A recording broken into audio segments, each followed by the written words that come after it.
স্থানীয় নির্বাচন নির্দলীয় এবং জাতীয় নির্বাচনের আদলে করা হলে রাজনীতির গুণগত পরিবর্তন হতে পারে বলে মনে করেন স্থানীয় সরকার সংস্কার কমিশন প্রধান তোফায়েল আহমেদ।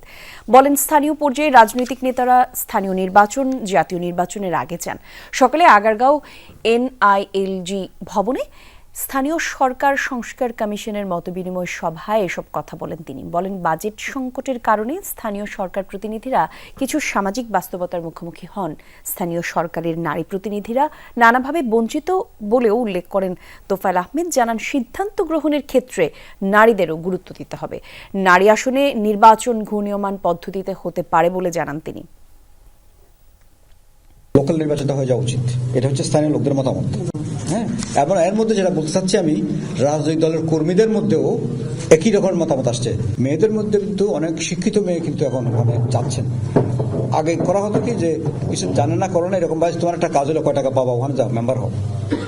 এখন এটা চেঞ্জ হয়ে গেছে। এখন কিন্তু পলিটিক্যালি কিছুটা এম্পাওয়ার্ড মেয়েরা কিন্তু যাচ্ছেন, কিছুটা পরিবর্তন হচ্ছে, কিন্তু প্র্যাকটিসের মধ্যে প্রবলেম রয়ে গেছে।